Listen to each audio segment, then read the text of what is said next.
Anime Death Spiral, the only indie anime podcast that has never sold out to big anime. And we never will. Despite constantly despite desperately trying to. Yeah, hey, big anime, if you're listening, we're never going to sell out. It doesn't matter how many dump trucks of money you pull up to my house, which, by the way, would not take that many, but don't you do it. Don't you even think about doing it. I would like to see the number. That's all I'm saying. We've never sold out. We haven't sold out, obviously. We're totally independently run media. Yeah, 100%. We speak only the truth because we have no corporate sponsors. And I would never sell it, but I do want to see the number, you know? I would like to see the number just so I could laugh in their faces about it. Hey, okay, so I'm curious, okay? Yeah. Does that mean I sold out? No. I just want to know. I just want to know. Listen, it doesn't matter that I can barely afford to put food on the table. I have people that I support. It doesn't matter because we're never going to give up this independent spirit. That's what we are all about here on Anime Death Spiral. We can't. We literally can't. We literally can't. We can't afford to. I'm just saying, I'm not going to name other shows because that's rude, but I'm looking at these numbers. I'm not telling tales out of school, but, we're talking 7 digits here. Wait. And, I wouldn't take that deal, but obviously I wouldn't take it, but... The numbers go up that high? They go up to 8 digits. Oh... I don't want to talk about any other podcasts, obviously, but there's a couple that are associated with a particular streaming site, and let's just say there's a lot of digits involved. Oh, okay. Well, no. I'm getting distracted here. Never gonna sell out. But that particular streaming site, I would never sell out to. Yeah, no. I wouldn't sell out to any of them. But that particular one could send me an email with a number, and out of courtesy, I would open the email to see the nut, see the nut, because I'm curious. That's all I'm saying. It would be unprofessional not to at least give them a reply with a firm no. Obviously, but we are esteemed members of the anime community, the American anime community. We do have to keep up appearances, despite our independent nature. There are things that you're obligated to do when you're members of the community. We have a fan base that we have to think about. Yeah. Maybe. Sure, they're not as big as corporate media. Listen, we're not pulling in Mother's Basement numbers over here. We're not pulling in Gigook numbers over here. No, and nor should we. Yeah. Because that would be selling out to have a large audience. That actually is selling out. We're talking 7 digits here. Okay. What? Hold on. What? He did? And he's getting the credit. This year? I just received some news that maybe we should just get in to our first segment here about the new announcements for Anime Expo 2025. Anime Expo 2025 brought to you by the only independent anime podcast guaranteed spin-free zone, entering the no-spin zone. We've got hot hits from across Anime Expo 2025. All the biggest news that you anime fans need to know. Yeah. Number 1. But he's a YouTuber. And they're letting him... God. Okay. All right. Sorry. All right. Calm down. I'm gonna pitch you some of these news sits. You give me a just a little highlight clip. I'm gonna throw it on you. All right. Give me a hit. We need the sound bite. Okay. You ready? Yeah, all right. Okay, new stuff coming out 2025 from Anime Expo. I'm going to throw you the first one. You ready? Okay, so Paru Itagaki, the Beastars guy, his new anime is coming out soon. And of course, we've talked about it on this show. It is called Sanda. Do you remember talking about Sanda? Sanda, the lycanthrope Santa Christmas anime. Yes, exactly. The Killer Santa evolved by moonlight. Killer Santa who may or may not be a werewolf. Yeah, sure. You excited for this? Yeah, I am excited. You know, I do love Christmas. Good. I do love a Santa. As you know, I'm in favor of all types of Santas: surfing Santas, singing Santas, fat Santas, skinny Santas, jolly, angry. Sure. All over the place. I am a Santa connoisseur. I have never seen a werewolf Santa before. Yeah, you have. I have? No, we've seen it. Are you kidding me? Oh, wait. Yeah, Tim Allen was a werewolf Santa in the Santa Claus. The Santa Claus, Claws.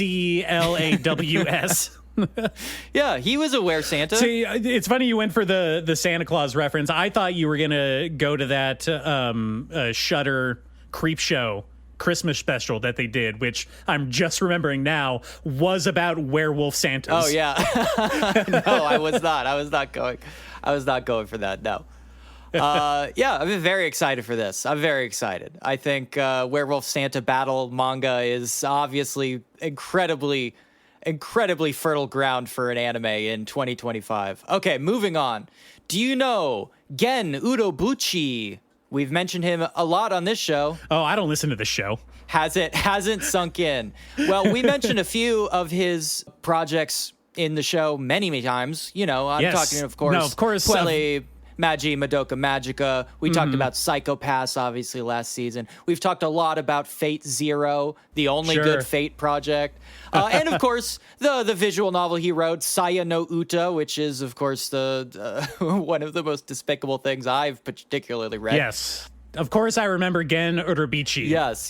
He has been given a 15th chance, so basically the Mel Gibson of anime. He can't keep getting away from it. He will. He keeps getting away with it. And he's putting out an anime movie called Eisenflügel, that weird German thing rearing its ugly head again. I think that I'm getting a little bit towards the end of my rope with anime using weird broken German in their titles.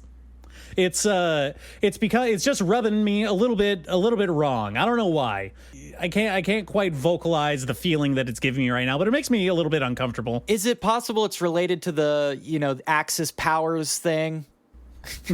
It could be that might have anything to do with it. I'd never considered that. Were they on the same side during the war? You know what? It turns out, yeah. If you think about it, if them and Germany and Italy kind of all pretty chummy at the time.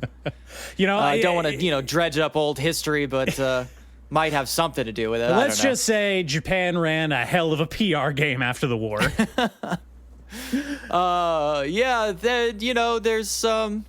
There's some kind of World War II imagery in that too as well. I don't know. Okay, let's move on from that before we think about it for even 1 second. There's a couple of new season announcements, nothing mind-blowing. Frieren is finally coming back. They're wrapping up that fucking Bleach 1,000-Year Blood War, whatever the fuck that is. I'm blissfully ignorant of that entire arc. What's funny is that 1,000-Year Blood War, they're like 4 movies in, and that arc in the manga, from what I understand, is nowhere near the end. I don't think we're ever going to see an end of Bleach, to be honest. It's still going? This is one of those dies with them kind of thing. No, Bleach ended, but the anime lives on. Well, speaking of living on, they announced, I think, maybe just the cast of JoJo Part 7 Steel Ball Run, which is pretty cool. Pretty cool. That's actually fucking cool. There's the horrible Reincarnated as a Sword Season 2. Really, really unfortunate. Cyberpunk is coming back. Oh, yeah? Uh-huh. Cyberpunk. That was the big one for me. I was not expecting a season 2 out of Cyberpunk. I wasn't, and I have mixed feelings. I'm not sure I want a season 2, to be honest. It seems like their intention is to go, very separate from the first season. As far as I can tell, they're doing a whole new story, new characters. They announce the teaser trailer with the words, "David is dead. He's not coming back." I found that to be conspicuous in a way that maybe rubbed me a little bit wrong. When you dunk so fucking hard, you should just get out. That's just how I think about this stuff, Yeah, for sure. No encores. No encores. No, drop the mic and let it stand. It speaks for itself. Let it speak for itself. But I don't know. I'm sure the animation will be great, so I'll watch it anyway. Speaking of the animation, Ragnarok Season 3 inexplicably coming back because people fucking hated the way that was animated the last 2 seasons. I love the manga personally, but it is true they really dropped the ball. It happens on that anime quite often. Yeah. They announced a Black Torch animation, which is bizarre because I'm pretty sure the manga got canceled after like 7 chapters.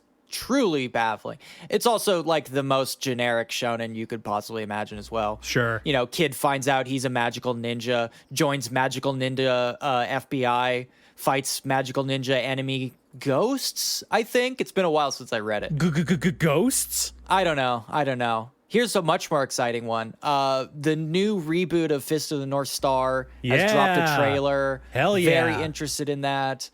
Fist of the North Star, fuck yeah. Hell I want to see some yes. heads explode. I want them to get gooey up in there. Fucking yes. 100%. And this is good for my friends who refuse to watch old anime. Which is insane to me. I don't get it. I think Fist of the North Star, even for how old it looks, I think it's still great. It's nothing besides like JoJo, I guess, has that like same feel, except JoJo goes colorful with it. You know, they're flamboyant. No kidding. They're not doing the post-apocalyptic thing. Yeah. And in tandem with the Fist of the North Star, the Fist of the North Star parody Rooster Fighter, which is Fist of the North Star, but chickens. Yeah, which is great. Also got an anime announcement, which I'm very excited about because unlike Nyaight of the Living Cat, which we will get to, Rooster Fighter is actually good and funny. I like it a lot. See, I've actually been anticipating Rooster Fighter for a while. I thought that anime was already out because the very first trailer dropped like a year ago. Oh, did it? Yeah. I missed that trailer, but they have a new trailer. There's a new trailer out. Okay. And a release date, which is spring 26. Hell yeah. Yeah. ReZero is unfortunately coming back for a season 4, and this time the key art that they released features sandworms. Great. Muad'Dib. Hey. Little Muad'Dib means desert mouse. Hey, Little you gotta walk Muad'Dib. without rhythm. You gotta walk without rhythm if you don't want to attract the worm. Should be pretty easy for Subaru because nobody has ever been less funky in their life. Dude has no chill. The show I truly despise from a couple of seasons ago, Classroom of the Elite, is unfortunately coming back. I fucking hate that show. Truly, truly despicable. Same with Mushoku Tensei. Yes, exactly. In stark contrast, Demons of the Shadow Realm they have been rushing to get this fucking anime announced. Yomi no Tsugai, which is fucking great. Hiromu Arakawa's newest manga. Hell yeah. Very good. That's my girl. They've already got a fucking anime coming out the door, which is insane. I mean, the manga is not that far along. Well, you have to remember the first time they adapted Full Metal Alchemist, the manga only had 3 volumes out. They had to make up half of the entire story because it wasn't written yet. I know. I'm interested to see how this will play out. Maybe they'll just really take their time with it. You and I are polar opposites, which I could have sworn there was an anime out already, but apparently not. That got an announcement trailer. I'm excited for that. Obviously, we've talked about it before, but the Ghost in the Shell Science Saru anime. Yep. New trailer for Chainsaw Man Reze movie we talked about last time. Blade and Bastard got an announcement. This is interesting because this is a manga that I started reading a little while ago. Not sure I like it. It's very isekai coded. It is not an actual isekai, but it is definitely isekai coded. Could definitely be worse, though. I'm not insanely offended by that or anything. I'm more interested in the Jujutsu Kaisen panel, which they have finally officially announced that they are going to. They have begun doing the Culling Game arc. It's been about 2 years since the last season, and we came off that last season so hot. I obviously Shinjuku arc it ruled, very fun, a lot of cool stuff in the manga that I liked. I dropped the manga as soon as I got to the Culling Game because I thought it was boring and stupid. Well, I'm here to tell you that the Culling Game was actually just the lead up to the finale. It turned out it was just the final part of the manga. It was not actually an arc itself. It was just a prelude to the last chapter, which is truly a bizarre thing to do. Very weird. But I am excited. I'm excited to see how they redo the last chapter. Hey, let's fix this. People hated that. I'm very interested to see how they're going to attempt to do that. I'm very interested. Yeah. Yeah, and the rest of it is pretty much bullshit. So I don't know. There's a couple things on here that I know nothing about, but the teaser images. Oh, okay. Yeah, well, I don't know. I don't know what KillTube is about, but I like the poster. It's YouTube's.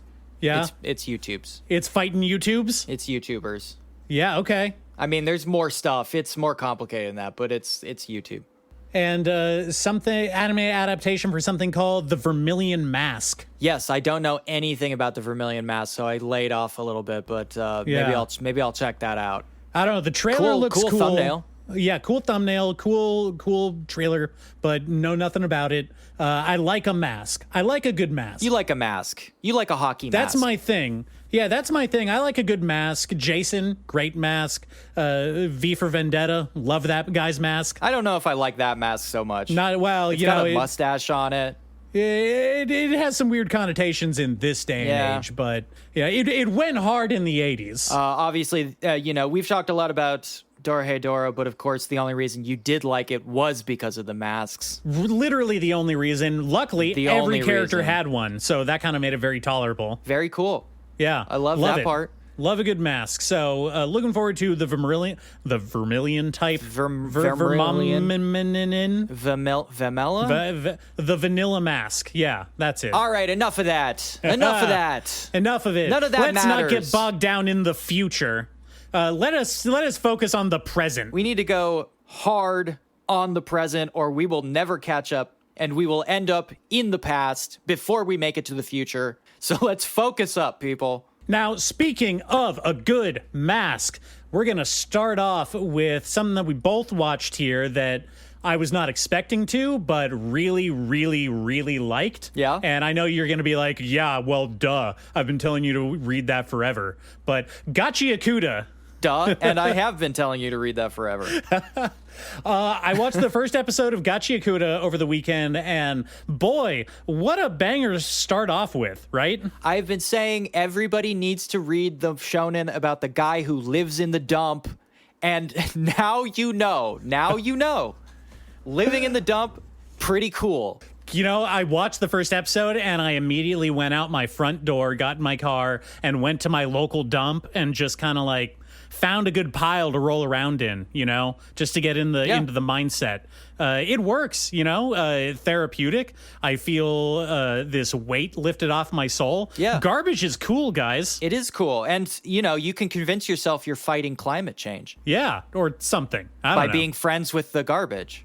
That's how it works. All right, what did you think of the first episode of Gachiakuta? Because you've been reading this for a while. I think they did a fairly good job. You can occasionally see Kei Urana's work like poking out. There are every time they do a close-up shot of somebody's face, you can definitely see the Urana leaking out there, which is really great. We've talked a million times about how there is a anime kind of template look that animators fall back on to streamline the process, which is just, I've made my peace with that. I know that you cannot recreate Kei Urana's artwork like in motion perfectly, but I think there were enough moments where they really tried that I very much appreciated. Especially there's a moment where it goes full sketch, which is a great effect. Yes. And is very true to the manga's look, which I was very happy about. I was surprised that they didn't go a little further, because I kind of felt like, well, you could establish the premise a little bit harder than they did, but I think there is enough there that if anybody watched it, they'd be like, oh, okay, so I see where we're going, which is good. Well, I've still only watched the first episode. It's my understanding that the first two episodes premiered at Anime Expo, so maybe the second one has a little bit more of a hook, but I think what they wanted to do was leave it on very much like a cliffhanger of having you wonder, like, oh, I thought that the whole setup was this, but actually we're doing something much different. But actually the state executed a child. Yeah, well. Publicly. Hey, that is not the most surprising thing in an anime that I've seen. Lots of kids get fucked up by the state in anime. In fact, I would say anime, for the most part, loves killing children. I'm not going to back up that statement. No, it's true. It's true. It's just, usually it doesn't do it so blatantly, like literally public execution style, but I think it is a hell of a way to start your show. Public executing the main character who is a child. Yes. Very good. Very good. I was, again, knowing very little about the overall setting of Gachiakuta going in. It was presented to me as like, okay, we kind of have this dichotomy of the haves and have-nots. You have the fancy people living in the clean city, and then all of the garbage dirt people that live on the other side of the wall. In the favelas, yes. Well, yeah, in the favelas. And then they have a giant pit to Australia that they throw garbage in. And including people. People are garbage. Garbage is garbage. Yep. Everything. People fall The show makes it very clear. Literally, the first thing that they tell the audience is that everything becomes garbage at some point, even people. It's true. So you have your main guy Rudo, and he's a little garbage kid, and he likes breaking into the clean city to steal their garbage and turn it into not garbage. Recycling. Yeah. Reuse, reduce, recycle. He's more of a reseller than anything. I don't think that he's doing this altruistically for the benefit. Wait, of hold the on planet. a second. Reseller is already a thing, and that is not recycling. That is buying shoes and then putting them on eBay. Yeah, he's a scalper. Basically, that's what he is. He's breaking into the clean city and stealing all of their Pokemon cards and their Labubu dolls. Yeah. Yeah. And he's bringing them back over to the garbage people and be like, hey, check it out. Check what they got in the clean part of the city. And they're like, yeah. You think they would like him more, but they don't. They don't really like him and his vibe. No, they don't like him because, again, anime is very, very into the whole genetic determinism thing. And unfortunately, his dad was a murder man. He did murder people, allegedly. Allegedly. And his dad also got thrown into the Australia pit at some point. And everyone's like, hey, that kid, his dad was Australian, so he's going to be Australian too. That's just how these things work. You better watch yourself around him. Don't make a friends with him because he will be hucked into the pit. Which is funny because it's the other garbage people that are saying that to him, not like the clean city people that you would expect. Oh, yeah. It's the other favela people that are like, hey, don't mess with that guy. His dad's a murderer. And I was like, shouldn't you have more murderers if you're all living in horrible garbage shacks? Okay, whoa, all right. Well, okay, exposing a little your bias. Okay, no, I'm not listen. Come on, man. Listen. You can't blame the crabs for being in the bucket. Come on, no, man. I'm blaming the bucket. They are products of the environment they live in. Yes, ultimately the blame lies with the hoity-toity city people, but it is science that if you live in a hard place, you're going to have hard times. Oh, that's all I'm saying. And that makes great men? Yeah, well, it makes people that get thrown into the garbage pit men. All right. Okay, this is an episode 1 thing I'm interested here. Since I've read it, I want to ask you predictions for the rest of the season. What do you think? Throw out a couple. At least one. Give me a prediction. All right. My prediction is, and spoilers for end of episode 1, I guess. For anybody listening, the episode ends with him getting thrown into the garbage pit, which basically goes to a garbage dimension, which I am referring to here on forth as Australia. So he wakes up in Australia, there's garbage everywhere, and he's like, what the fuck? I didn't know the hole was this big. And then a giant garbage kaiju comes out of the garbage pit and starts chasing him. I think that at some point he is going to either learn how to control or maybe pilot the giant garbage monster. Other predictions, he's going to have garbage powers of some kind. I think maybe he's got fucked up hands. Maybe he's going to have... Well, he's a dumpling. He's a dumpling now. Yeah, he's a dumpling now. And so I think that maybe he's going to have some kind of power to turn his hands into garbage weapons. I don't know. His hands are going to turn into garbage. Yeah, his Snickers wrappers. Well, he's already got garbage hands. He keeps them wrapped up in bandages, and he has these big work gloves. It's true. Which he has very cool gloves. People make fun of him for. They say he has dirty gloves, but the city people say that everybody on their side of the wall has dirty everything. So Yeah. again, I don't know what the levels are here. Like what's the threshold for being like a super garbage person versus a regular garbage person? I don't know. I just think that at some point he's going to have the power to touch garbage and it's going to turn into some kind of weapon that he can use. That's my big prediction. Okay, cool, Yeah. cool. I cannot confirm or deny. All right. I'm going to keep So that let's one on the move back on. burner. All right. I don't think it's ruining anything or preempting anything if we just say yes, Gachiakuta, as we predicted, is the front runner here. Hell yeah. All right, can I slip in with the next one here because I do not have much to say about it. That is, I watched the first two episodes of Chuhai Lips, which we joked about last time being like the drunk MILF anime. And it turns out that that's not actually what it is, kind of. It is, first of all, it's just porn. Like, it's full-on porn. Like, full-on penetration porn. It's hentai. I did not realize that. Huh. Yeah, I did not Interesting. realize that either, especially since they are putting it up on, like, the non-hentai websites, like Crunchyroll and shit. Yeah. Also, the episodes kind of like Chubby Elf and Yandere Elf. A lot of elf porn coming out in the last couple of years. I'm just realizing. Anyway, they're like 4 or 5 minute long episodes, and this is about a loser who does nothing but stay in his apartment and drink like Chuhai, and he has sex with married women. Like, that's the plot of the anime. Multiple also, married women? Yeah, no, That's his thing? That's his thing. Is Wow. each episode he becomes a different homewrecker. Also, he fucks his aunt in the first episode, so I think that kind of tells you everything you need to know. That unlike Gachiakuta, which is about garbage people, this is just garbage. It's garbage. Don't watch it. It's weird. It made me feel bad that I watched it.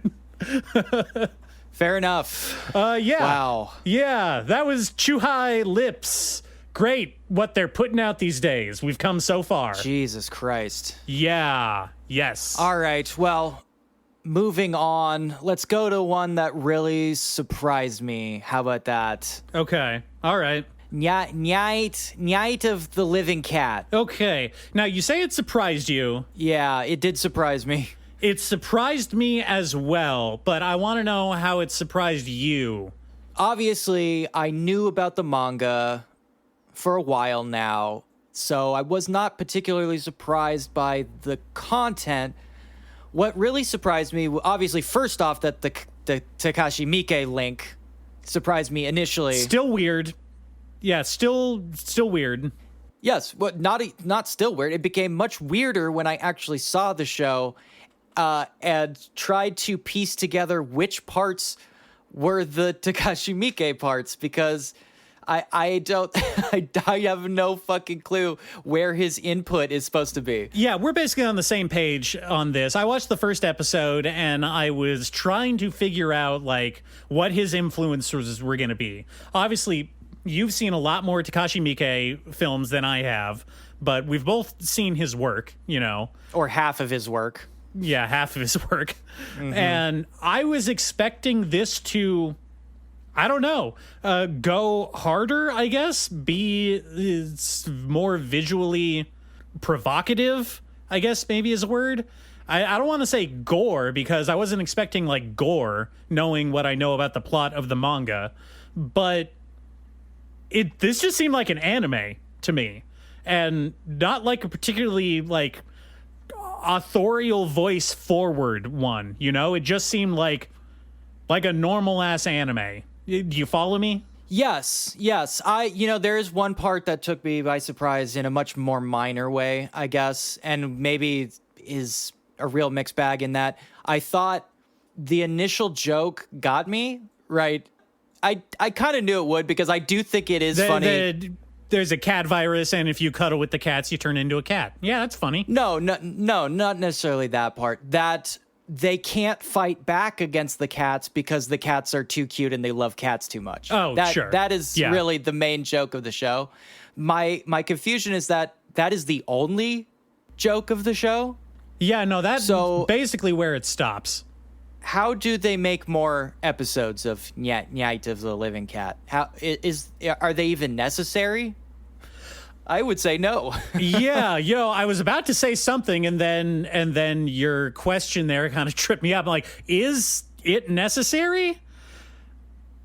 I have to agree. I don't think it is because, okay, actually, no, there are two jokes. There are two jokes in the anime. The most forward one is, yes, they can't fight the cats because they all work at a cat cafe and they're all cat enthusiasts and they think they're too cute, right? Yes. The second joke, which I'm, again, not sure if this is an episode one thing only, if they're going to be doing like a flashback, flash forward format like they did, pre catdemic and post catdemic. Yes. And the joke that I liked pre catdemic is that the cat cafe that they work at is like almost exclusively frequented by like JoJo tough characters? muscle bound JoJo characters. Yeah, like that big was... muscle bound bro dudes.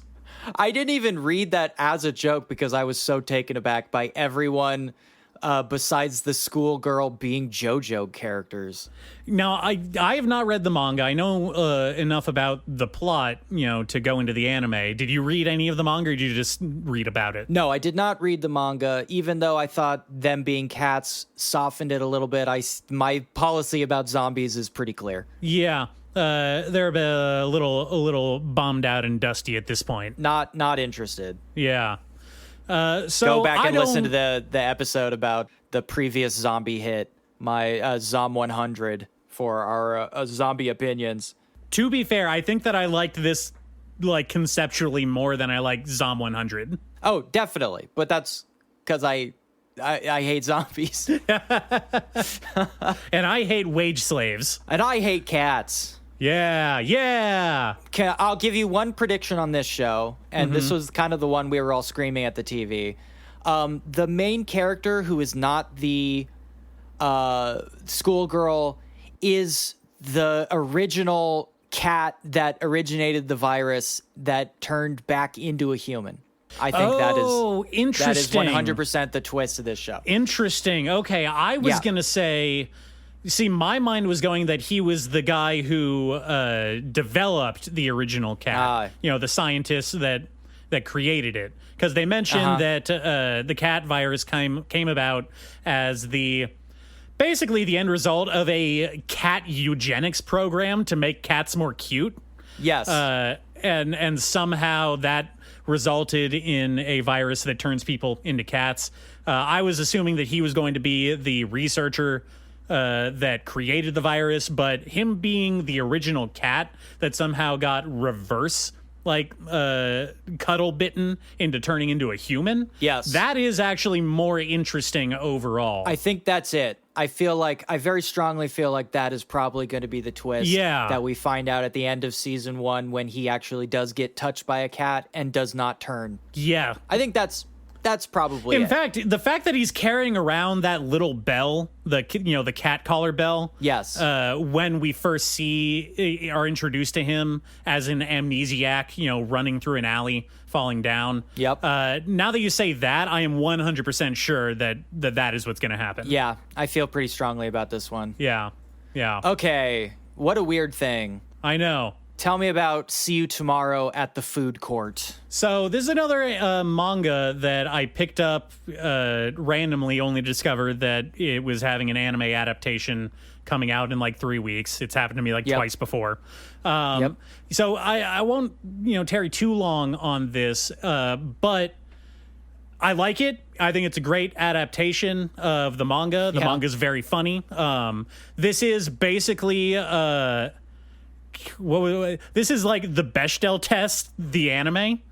because it is about You mean the Bechdel test? Bechdel test. Sorry, I've only ever read it in my head. See, I don't talk to women. Yeah. No one's ever said it out loud around me. It is about two girls who are just pals, gals, being pals, hanging out, talking about literally anything but boys, which always appreciated. I think that's fun. Sure. What I find interesting most about the anime adaptation is the way they decided to approach, for lack of a better word, shooting the scenes. Because the manga is basically a gag manga that takes place from one perspective.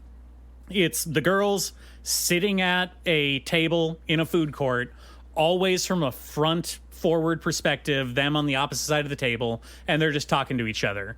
And obviously, if you're animating that, it's going to be very boring visually if you don't move the camera around at all. Metaphorical camera. And so they're doing like a lot of weird Dutch angles and like high down angles, and just kind of doing anything they can to make these two characters that just sit at a table and talk to each other like more interesting to look at. And what that kind of manifests as is a lot of cutaway visual gags to like movie posters, shops, like other people in the food court doing weird stuff while they talk, like, you know, over the camera, which is fun. You're saying they shooting this like My Dinner with Andre? Yeah, basically. Yeah.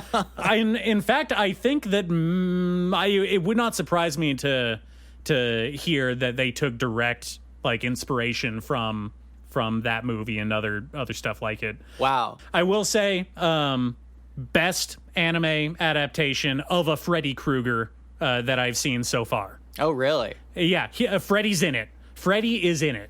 They got Freddy? They got Freddy, baby. Freddy is in it. They paid out the big money? Yeah. Damn. Uh-huh.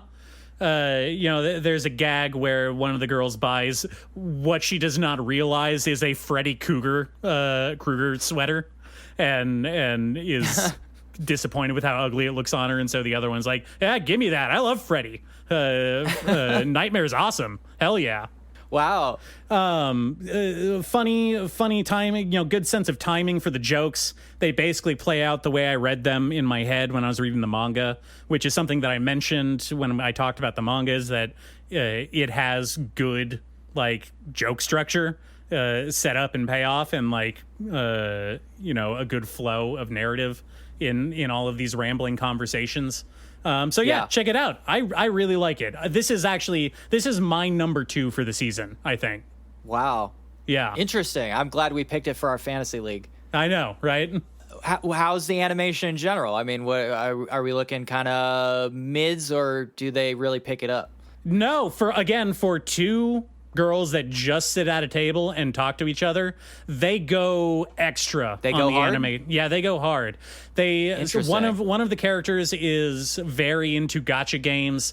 She has this like Prince gacha game that she's super into, and they kind of, whenever she pulls, a character, they kind of do this very overly extra light explosion, like fireworks thing, like sparks and rays coming out of her phone, like a Sailor Moon transformation. Cool. Yeah. So I think that the animators are really just looking for anything that they can latch onto. Like, okay, we got to animate that. We got to animate that.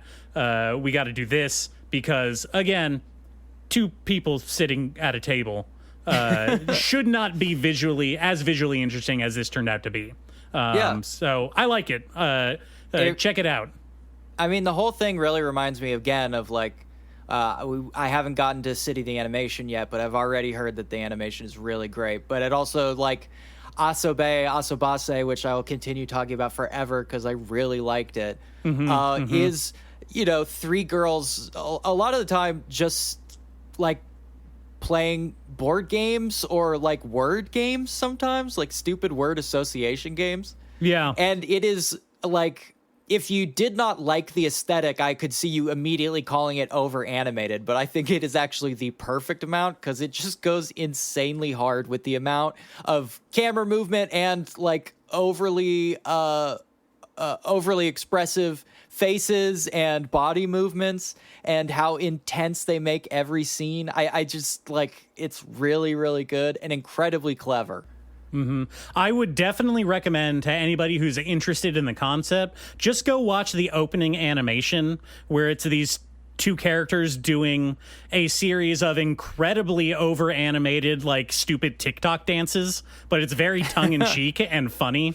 And, you know, again, I just like it when two characters can just be like incredibly natural and easy to like, it's easy to understand their friendship and what they like in each other. I like seeing people being friends, you know? American TV could never. We do not have the fucking bravery over here. Netflix does not have the bravery to make a show where it's just two characters talking to each other. Oh man, I would love to see the the Bet style high budget live action adaptation of this. That would be great. Oh, just stretch it out to like 12 episodes. Mm-hmm.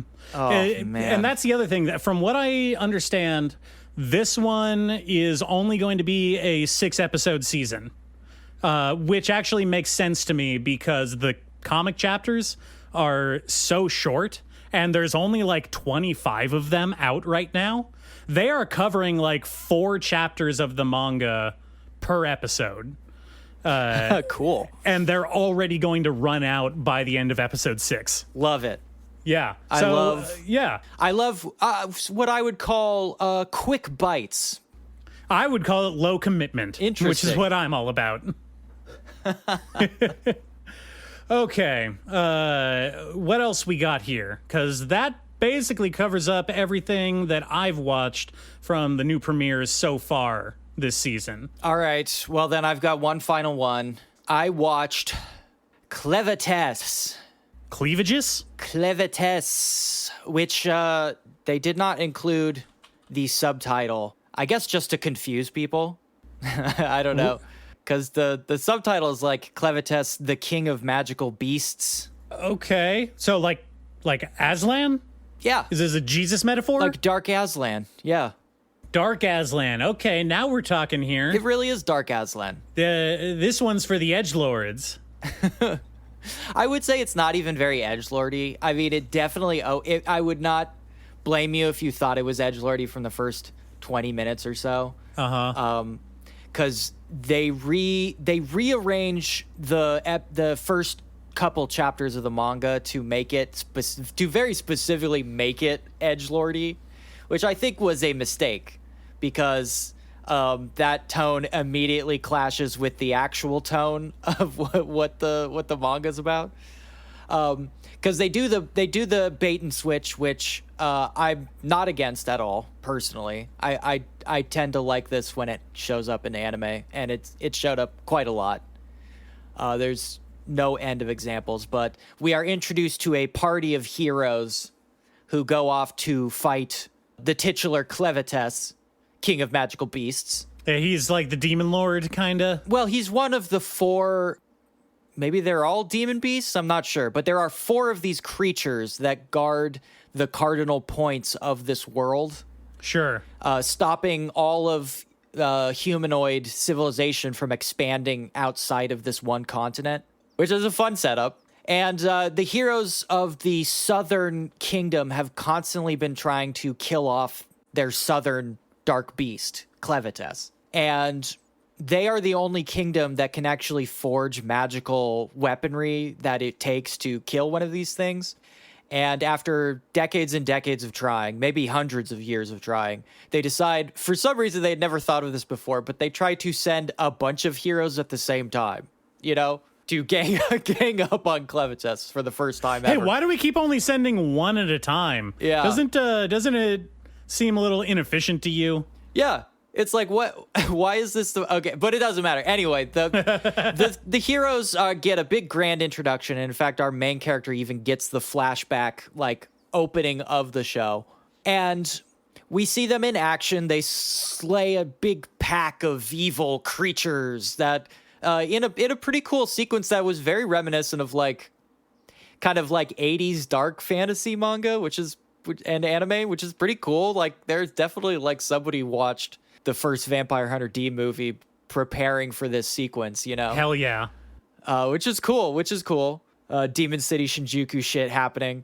Not quite as good as that. I would say they could have pushed themselves a little harder, but there is some cool stuff in there. And then the party reaches Clevatess, and Clevatess is like, are you fucking for real right now? More of you? Are you fucking kidding me? You're still trying this.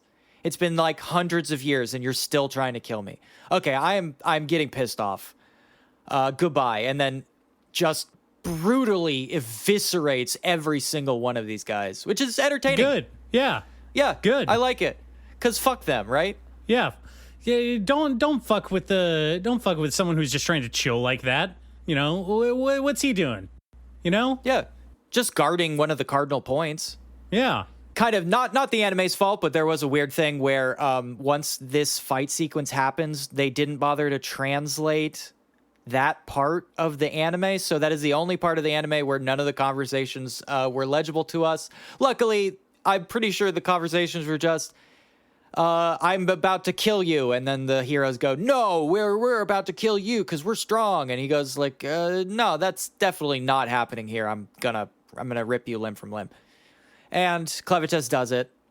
Another thing, since you mentioned there was a weird thing where Clevatess does seem to be an explicitly gendered as a he in this version, whereas the manga, they were non-gendered or sometimes gendered in a more feminine way. So that was like a weird choice for the anime to go with. I guess I understand, but it does make other parts of it immediately awkward. For example, after the heroes fail incredibly hard, like not even close, you guys, not even close. Literally one hit connects and it's like not even a good one. Barely scrapes Clevatess's horn, and then immediately death. All of them dead.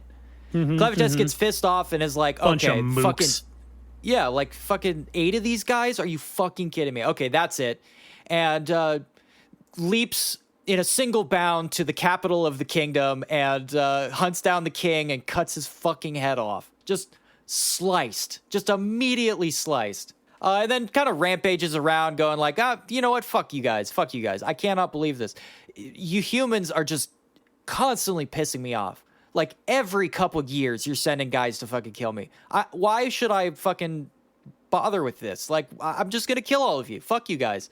Except there's a baby. There's always a baby. There's a baby. And okay. A dying servant is like, please just check out the vibes on this baby. Just vibe check the baby. I'm dying. You killed everyone else, but you could vibe check the baby. Usually I don't get along with babies, but me and this baby, we're connecting. We're vibing here. We've got a thing going on. And Clevatess is like, yeah, I'll vibe with the baby. You know what? I'll raise the baby, and then I'll vibe check the baby to see if humanity's worth keeping around.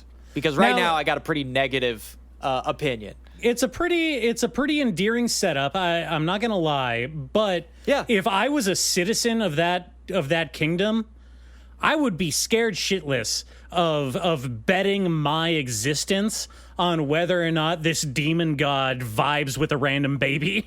Like, those odds aren't great. Have you ever met a baby? Most babies don't chill. Most babies have zero chill. They don't vibe. No. So, no, you know. Babies don't vibe particularly well with demon beasts for the most part. And this does prove to be a problem.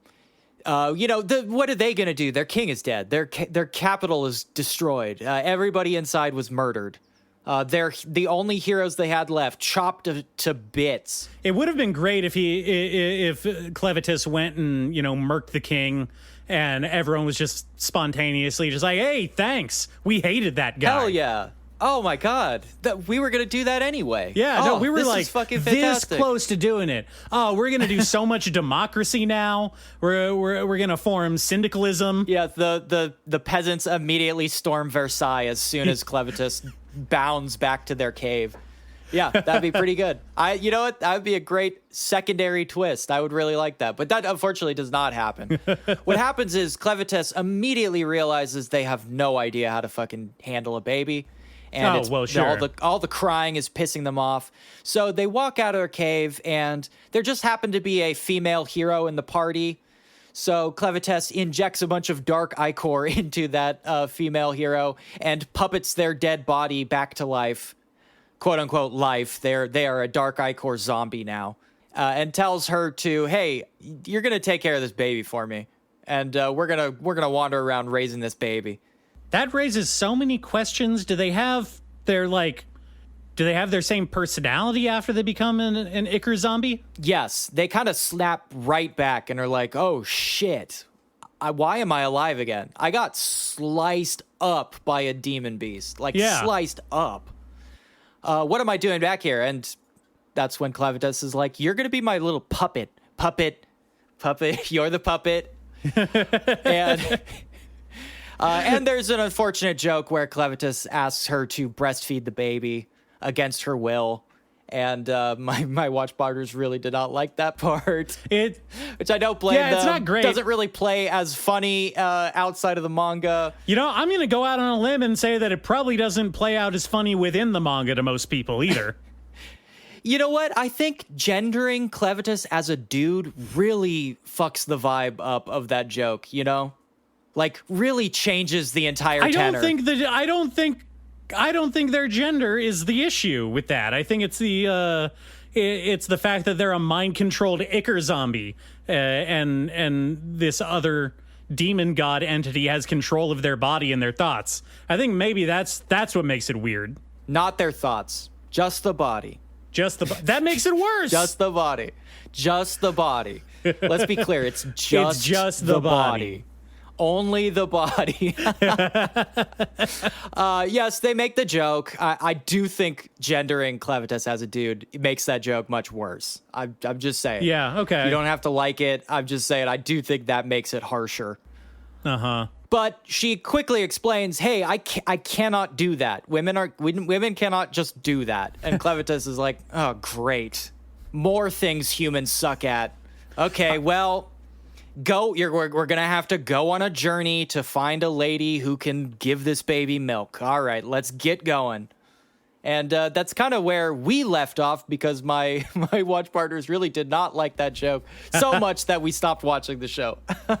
All right. Yeah. Okay. I do like I like the overall concept of a mysterious, non-human, monstrous entity just being confused about how normal person things are supposed to work. I do find that charming for the most part. Again, the body thing makes it weird.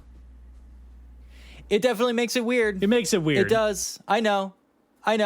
It. I find the manga to be very charming. I like the manga quite a lot. I think, again, it doesn't help that this is a 40-minute long premiere, and that chapter is, that's the first 15 pages of a manga chapter. You know what I mean? Yeah. I think once we really get into it, it gets very charming. I like it. It is the classic buddy cop formula. This really is a reverse Midnight Run in a lot of ways. Okay. Midnight Run meets Three Men and a Baby. See, I was gonna go for the Bob Hope road trip movies, but yeah, would Clevatess be the Bob Hope or shoot, what's the other guy in all those movies? My references are dated. Yeah, give me one of the movies and maybe I can tell you. Road to Bali, Road to Morocco, Bing Crosby. There it is. Bing Crosby. Oh, you should have said the Baby It's Cold Outside guy. Yeah. Who's the Crosby and who's the Hope in this one? I guess Crosby would be Clevatess and Hope would be the female hero. Can't even remember her name. Whose name is Alicia. Alicia. Alicia. Her name is Alicia. Alicia. Okay. She's the daughter of a sword master. And now she's the slave baby raiser for the dark beast of the south. Well, Anyway, I think this is one of those things where I like the manga a lot, and I would really hope the anime would go great. I think, unfortunately, like, the animation is not good to, like, compel anyone to watch it for that alone. And if you are like my watch partners and you are immediately turned off by that off-color joke, you are not going to continue watching this show, which I do think is a shame, because I do like the manga and I do think it really picks up steam, like, a lot. And it has that thing of all-powerful character being kind of wacky while being also all-powerful without the isekai baggage, because it's a fucking creature, you know? sure. I much prefer it when it's a creature. Okay. Well, you know how we feel about isekai. You know how we feel. But that was the last show I watched. That was that. And I wanted to save Hikaru ga Shindanatsu for the next session, so we started off strong. Yeah. Well, I think so far it's a pretty strong start to the season. We got Gachiakuta. We got See You Tomorrow at the Food Court. Those are my two that I'm looking forward to. I'm definitely going to be keeping up with those as the season goes on. We're going to be keeping an eye on those. Keeping an eye on those. Letting you know how this story develops as it continues. Now, next episode, we're going to be coming back at you with the real trash. We got Turkey, the bowling anime. We got... Oh, boy. You're watching that? Oh, yeah. Hell yeah, I'm watching that. Oh, man. We got There's No Freaking Way I'll Be Your Lover. Unless... we've got City, the animation, which is actually good, and I'm looking forward to watching. Is that your poll? Are those the one what you're watching next time? I think that I was going to definitely watch those. I'm going to watch City, and I'll probably also watch, what was it here? Introduction to Mineralogy. Uh-huh. Oh, wait, no, that's a college course. I'm thinking I kind of wanted my formula tends to be like two good ones and a question mark. So I think next session we are doing Hikaru. We're going to watch City the animation, and then either the Juggalo Dark Carnival one or the Detectives These Days Are Crazy. I have to make a game time decision there. Either Necronomico, No Cosmic Horror Show, or Detectives These Days Are Crazy. I think I'm gonna have to make a decision there. Necronomico is one. It was also on my list, and of course, you know, how could we pass up this season without talking about Rent a Girlfriend season 4? Of course. Well, you know, now I'm like, I am going to get to new Panty and Stocking at some point, but after the that off-color joke in Clevatess, now I'm worried. I'm a little worried. Oh. And I kicked everything off with Takapi's Original Sin too, which I've lost a lot of fucking points with that. Yeah, I've you lost a lot trust. of friends over that one. Unlike Clevatess though, I will fucking fight for Takapi. I love Takapi. Including me. We're not cool anymore after that one. Well, I'll take my lumps because unfortunately I like Takapi. And I'll fight for it. I'll fight you for it. Okay. That's the other one that maybe I'll talk next time, maybe the episode after. But I was also looking forward to Bad Girl and Rascal Does Not Dream of Santa Claus Senpai. Oh, no. You're going to do Santa Claus? Yeah. Okay, I'll do Santa. You do that one, and then we can compare Santa Claus. Listen, we're moving away from the witch meta this season. It's all about Santa meta now. We're going to have to wait for Santa a little while. Yeah. We've got more witches in this season than we do Santas. That's true. Yeah. Witch season's still going on. Season of the Witch, baby. Yep. And I kind of count, even though they're angels, I count Panty and Stocking as witches. I think they're witches. They count. Sure. Why not? Yeah, why not?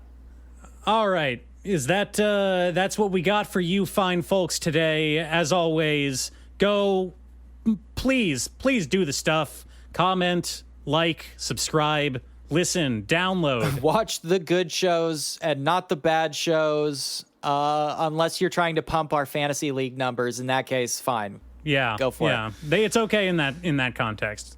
Yeah. Okay. By the way, we'll talk about it next week, but first week, not bad. Not bad. Better than Not last bad. season. I can feel the blood flowing back into this withered husk after last season. I just mean in our fantasy league, but yes, also the season at large. I will say I made that last second decision to throw fragrant flower blooms with dignity, and that was the right call. That was the right call. That one is shooting up. Oh, yeah? All right. Yeah. I don't know if I'm going to watch it because I did read chapter 1 of this and it did seem very generic, but I think that is why it's popular. Oh, you know I'm going to watch it. Hey, give it a shot. Maybe you'll like it. Pump our numbers. Handsome, beautiful, tall listeners, thank you once again for sitting with us here as we talk at you, around you, but never to you. Until next time, anime season summer 2025. Bye.